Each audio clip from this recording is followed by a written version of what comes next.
Mayor Pete is in deep, from his McKinsey clients to false promises of encouraging diversity. Team Rising is here with their take. Colin Rohero is a Democratic strategist, and Marshall Koslov is a media analyst. Two great friends of the show. It's great to see you guys. Very dapper friends of the show. Yeah, it is very. I'm loving this. Yeah, the suit game here has been upped significantly. All right, so this one I thought was interesting. So we're talking about Mayor Pete, really. I mean, he's fallen. We covered it yesterday. He's fallen about 7 points nationally. I think that's what it was. Almost entirely because of Michael Bloomberg, who's cut Colin into that kind of, I guess, white, technocratic, upper middle class liberal voter. But what's really interesting here is, beyond that, he's still got a bit of a lead, at least, number two holding in New Hampshire with these white voters. But South Carolina, of course, we talk about it all the time. He has to make some inroads with black voters. New reporting here from The Intercept showing that while he was actually, even though he made a pledge to have diverse staff whenever he was working with City of South Bend, the only two members of color in the mayor's office were his executive staff. One is his scheduler, and the other his executive assistant. I mean, it doesn't look great. So basically, the most junior people on the team. It does not look great, and beyond optically, I think the late focus now on voters of color and speaking to Latinos and African Americans is really a miscalculation. Yeah. Right. I mean, obviously, this is part of the negative story, and I've said it for a long period of time. And interestingly enough, on the Democratic listservs for jobs, they were hiring for a Latino video producer this week. A little bit behind the curve, guys.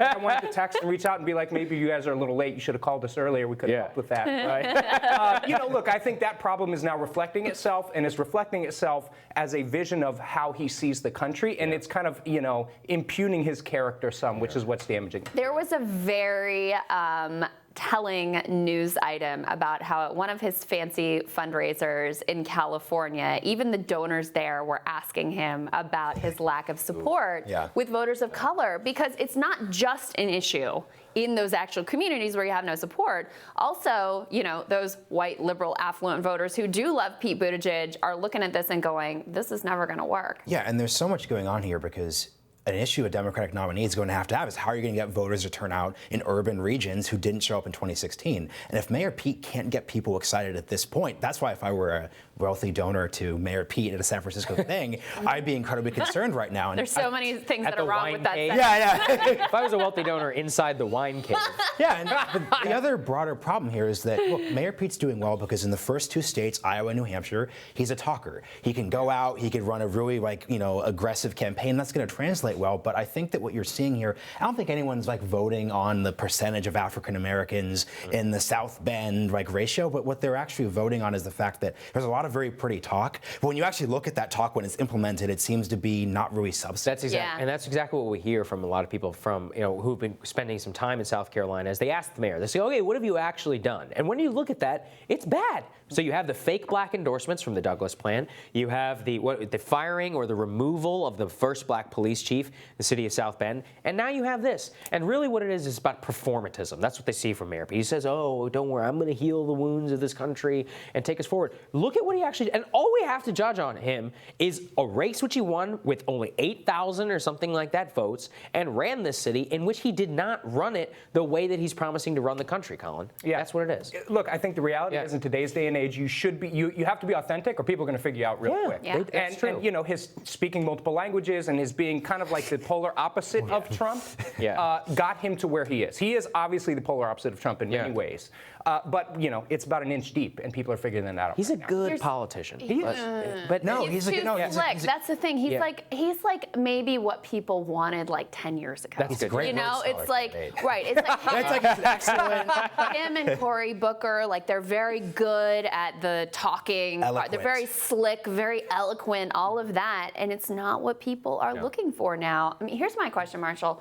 Last debate, Pete was having this surge in the polls. He was at the top in Iowa, and The Intercept, which same group that put out this new reporting on his time as mayor, had just exposed the fact that these endorsements of his Douglas plan for Black America had been faked, and that half of them were, which had been represented as all being African Americans endorsing this plan, half of them were actually white people. This had just come out before the debate. New front runner, there he is, and we thought for sure they're going to have to ask him some he's finally going to have to answer one challenging question. Of course, there was nothing. Yeah. So this time around, here we are again, Intercept again with damaging reporting about his time as mayor.